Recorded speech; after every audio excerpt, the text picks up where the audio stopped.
Hi, me again. I'm back to reviewing stuff again, finally. I've been under the weather, just haven't, well, let's just say I've been not getting enough sleep. To get to a certain age, you just don't sleep. If it isn't pain here or there, and of course I've got gout, so don't even get me started on gout. You don't want to have it. My review today is on two vacuums. And this is the weird part.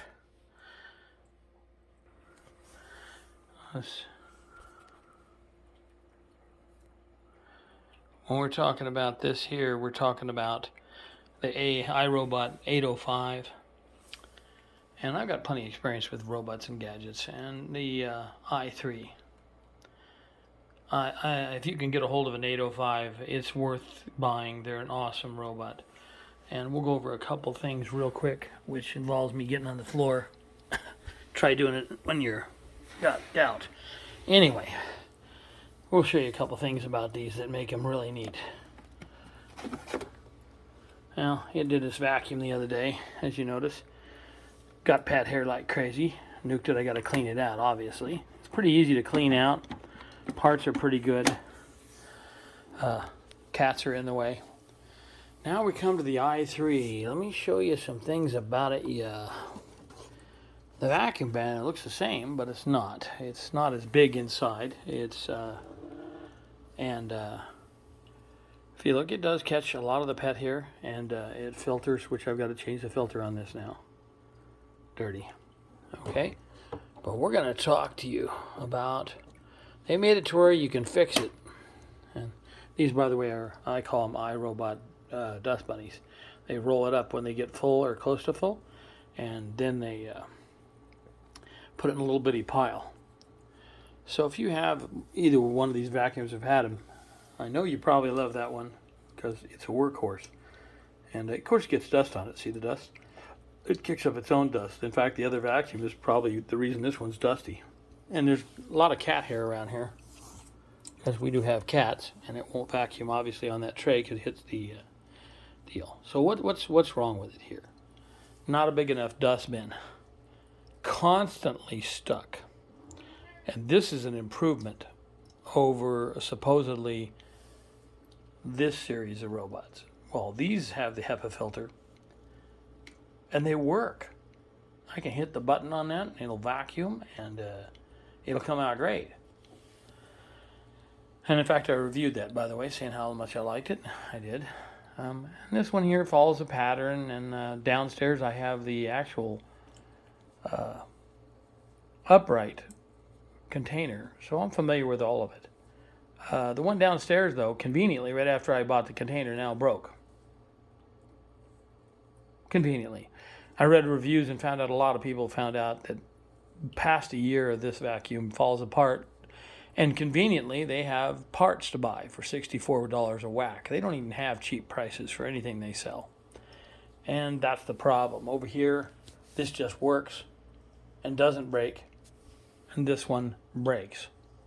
And we're talking more expensive here. So, not worth it. Any of the i-series robots from iRobot are built on the same design.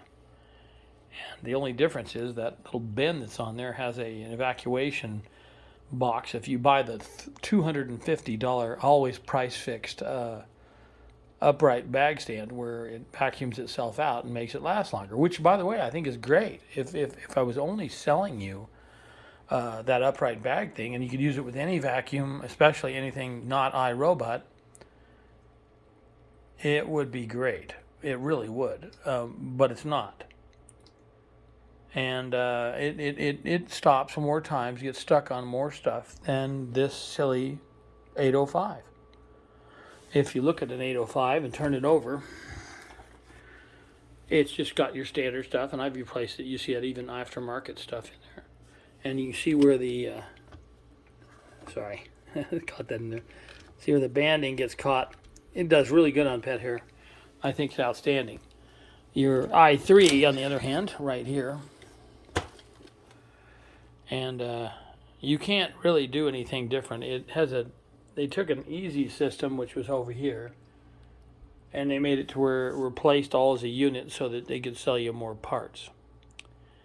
and I got to get new side brushes on that. But be aware that you might as well buy them somewhere else. It's just too expensive to get stuff from iRobot.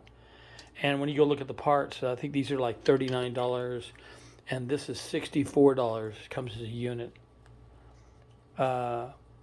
Give you no information other than that, but you know, other than it being a pain, it does pick up dirt.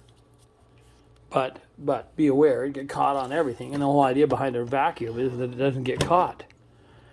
Now, iRobot won't let me review it. How about that for funny? I reviewed it on its own website. They called me and told me, not called me, but they sent me an email saying, what can we do to make you happy? Well, that means they're not even interested. They're not interested in